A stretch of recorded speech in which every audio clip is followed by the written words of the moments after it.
talk you through some of the similarities and differences between the Black Death and the Great Plague. First of all, just a reminder that the Black Death was in the medieval period, okay, and began in 1348 to 9, and the Great Plague was in the Renaissance period in 1665. Okay, so we're looking at the medieval period and the Renaissance period. Now, what's very interesting is actually there's quite a lot of similarities between both of the reactions to both of these plagues. One of them is to do with the causes. The causes are very similar during the Black Death as well as the Great Plague. And one of the main causes of disease was believed, as we know, to be God's divine wrath. The idea that God is punishing them or punishing people for their sins, and as a result, people have to show God that they are sorry for their sins and repent.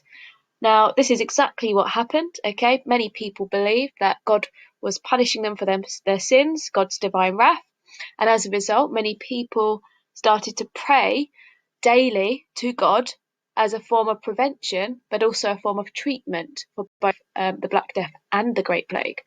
Now, what's also really evident in both periods is that people also used flagellation to show God that they were sorry for their sins. This is when they paraded in the streets publicly, whipping themselves, particularly their backs, and showing God how sorry they were for committing these sins. Now, miasma was also very, very important because many people during the Black Death as well as the Great Plague believed that bad air caused disease. And because of this, again, we have very similar remedies to miasma. One of them, as we know, people used herbal remedies such as sweet-smelling herbs. Particularly lavender was used very commonly, and it was hung outside of people's houses. And also, lavender was often used in people's masks. So the plague doctors who have these plague masks, lavender was used inside the mask to ward off any bad smells. Beriaca as well, which we've seen before, a mixture of herbs, was also used to try and prevent the disease. But most importantly, we have many rich people as well as many doctors escaping from the cities to the countryside. Now, why did they do that?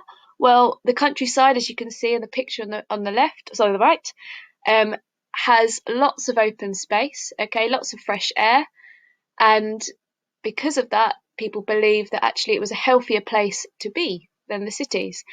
This is because obviously miasma might spread faster with people being clustered up together in overcrowded cities, but the open countryside, for those that could afford to escape the cities, would allow them to hopefully prevent that disease from reaching them. Okay, now what's interesting as well between both periods of time was that people quarantined. They stayed in their houses if they had the disease. They were told that they should stay in their houses, and red crosses were marked on their doors in both periods to show that that person or that family were victims of the plague, and people should stay away from this house if at all possible.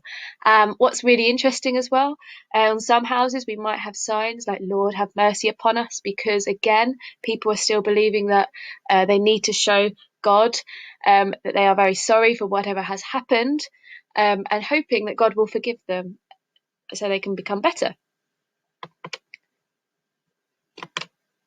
Now, another difference between the Black Death and the Great Plague was that the Mayor of London took more responsibility during the Renaissance period for preventing the spread of disease.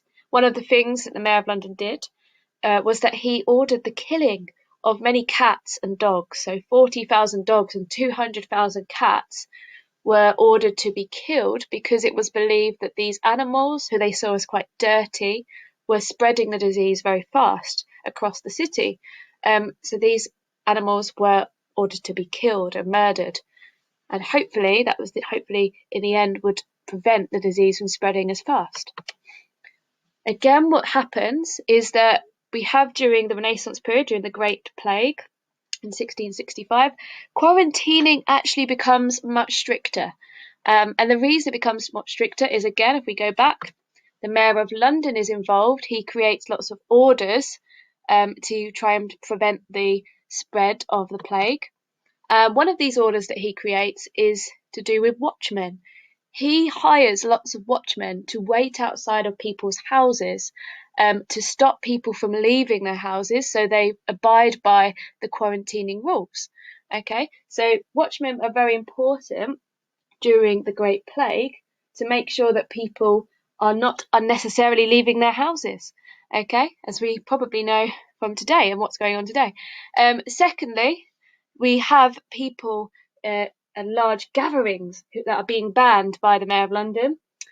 We know this is again about linked to what's going on today. But public gatherings have been banned, particularly those that were enjoyed for leisure. So at this time, during the Elizabethan period, we know that bear baiting was very popular, but it would mean that lots of people came together to watch these spectacle events, didn't it? So because of this, these events were banned. There was no more bear baiting events. And particularly, we know at this time the theatre was very popular. So gatherings at the theatres were shut down. Gatherings at the theatre were not allowed, and people had to make sure that they obeyed by the rules.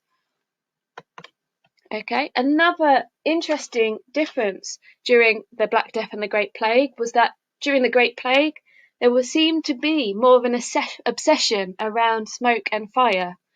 Particularly, it was encouraged for young men and older men and women to smoke to ward off the disease. Now, this was because of new herbs and new herbal remedies that had been brought from the New World, like tobacco. Tobacco, as we know, was discovered in the Americas and it was brought back to England, and in the hope of using this during the Great Plague to try and make sure that they prevented themselves from getting ill, because the smoke created a really strong smell in the air, and hopefully that would ward off this idea of miasma. The second thing is that people were lighting huge bonfires in the streets.